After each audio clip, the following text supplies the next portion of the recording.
Episode 26, Chapter 11.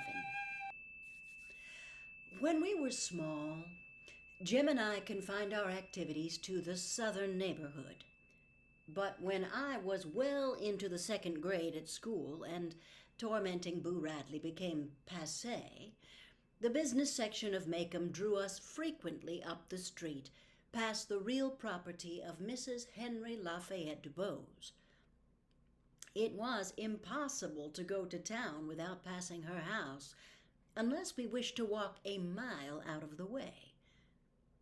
Previous minor encounters with her left me with no desire for more, but Jem said I had to grow up sometime.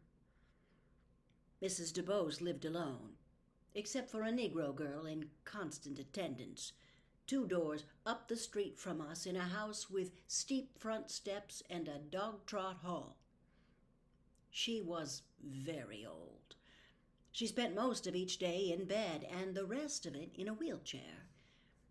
It was rumored that she kept a CSA pistol concealed among her numerous shawls and wraps. Jem and I hated her.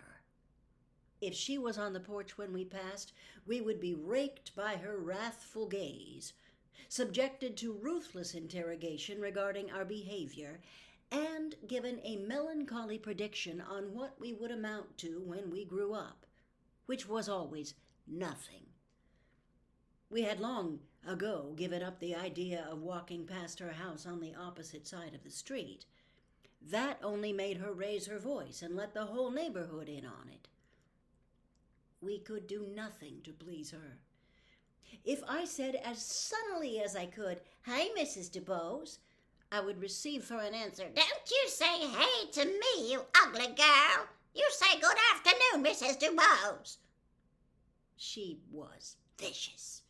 Once she heard Jem refer to our father as Atticus, and her reaction was apoplectic. Besides being the sassiest, most disrespectful mutts who had ever passed her way, we were told that it was quite a pity our father had not remarried after our mother's death. A lovelier lady than our mother never lived, she said, and it was heartbreaking the way Atticus Finch let her children run wild. I did not remember our mother, but Jem did. He would tell me about her sometimes, and he went livid when Mrs. DuBose shot us this message. Jem, having survived Boo Radley, a mad dog, and other terrors, had concluded that it was cowardly to stop at Miss Rachel's front steps and wait, and had decreed that we must run as far as the post office corner each evening to meet Atticus coming from work. Countless evenings, Atticus would find Jem furious at something Mrs. DuBose had said when we went by. "Easy does it, son," Atticus would say. "She's an old lady, and she's ill. You just hold your head high and be a gentleman. Whatever she says to you, it's your job not to let her make you mad." Jem would say she must not be very sick, she hollered so. When the 3 of us came to her house, Atticus would sweep off his hat gallantly to her and say, "Good evening, Mrs. DuBose. You look like a picture this evening." I never heard Atticus say like a picture of what. He would tell her the courthouse news and would say he hoped with all his heart she'd have a good day tomorrow. He would return his hat to his head, swing me to his shoulders in her very presence, and we would go home in the twilight. It was times like these when I thought my father, who hated guns and had never been to any wars, was the bravest man who ever lived. The day after Jem's 12th birthday, his money was burning up his pockets, so we headed for town in the early afternoon. Jem thought he had enough to buy a miniature steam engine for himself and a twirling baton for me. I had long had my eye on that baton. It was at V.J. Elmore's. It was bedecked with sequins and tinsel, It cost 17 cents. It was then my burning ambition to grow up and twirl with the Macomb County High School band. Having developed my talent to where I could throw up a stick and almost catch it coming down, I had caused Calpurnia to deny me entrance to the house every time she saw me with a stick in my hand. I felt that I could overcome this defect with a real baton, and I thought it generous of Jem to buy one for me. Mrs. DuBose was stationed on her porch when we went by. "Where are you two going at this time of day?" she shouted. "Playing hooky, I suppose. I'll just call up the principal and tell him." She put her hands on the wheels of her chair and executed a perfect right face. "Oh, it's Saturday, Mrs. DuBose," said Jem. "Makes no difference if it's Saturday," she said obscurely. "I wonder if your father knows where you are." "Mrs. DuBose, we've been going to town by ourselves since we were this high." Jem placed his hand palm down about 2 feet above the sidewalk. "Don't you lie to me," she yelled. "Jeremy Finch, Maudie Atkinson told me you broke down her Scuppernong arbor this morning. She's going to tell your father, and then you'd wish you never saw the light of day. If you aren't sent to the reform school before next week, my name's not DuBose." Jem, who hadn't been near Miss Maudie Scuppernong arbor since last summer, and who knew Miss Maudie wouldn't tell Atticus if he had, issued a general denier.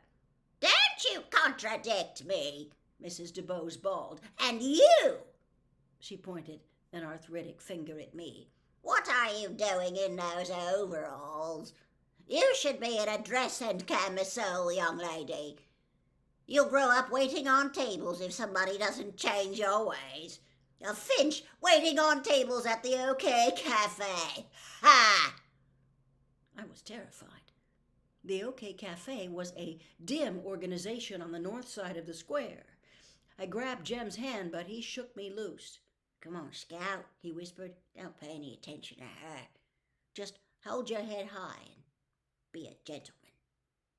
But Mrs. DuBose held us. "Not only a Finch waiting on tables, but one in the courthouse lying for niggers." Jem stiffened. Mrs. DuBose's shot had gone home, and she knew it. "Yes, indeed. What has this world come to when a Finch goes against his reason? I'll tell you." She put her hand to her mouth. When she drew it away, it trailed a long thread of silver saliva.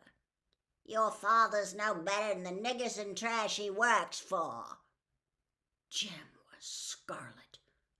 I pulled at his sleeve, and we were followed up the sidewalk by a philippic on our family's moral degeneration, the major premise of which was that half the Finches were in the asylum anyway, but if our mother were living, we would not have come to such a state. I wasn't sure what Jem resented most, but I took umbrage at Mrs. DuBose's assessment of the family's mental hygiene. I had become almost accustomed to hearing insults aimed at Atticus, but this was the first one coming from an adult. Except for her remarks about Atticus, Mrs. DuBose's attack was only routine. There was a hint of summer in the air. In the shadows it was cool, but the sun was warm, which meant good times coming, no school, and dill. Jem bought his steam engine, and we went by Elmore's for my baton. Jem took no pleasure in his acquisition. He jammed it in his pocket and walked silently beside me toward home. On the way home, I nearly hit Mr. Link Dees, who said, "Look out now, Scout," when I missed a toss, and when we approached Mrs. DuBose's house, my baton was grimy from having picked it up out of the dirt so many times. She was not on the porch. In later years, I sometimes wondered exactly what made Jem do it. What made him break the bonds of "you just be a gentleman, son," and the phase of self-conscious rectitude he had recently entered. Jem had probably stood as much guff about Atticus lawing for niggers as had I, and I took it for granted that he kept his temper. He had a naturally tranquil disposition and a slow fuse. At the time, however, I thought the only explanation for what he did was that for a few minutes he simply went mad.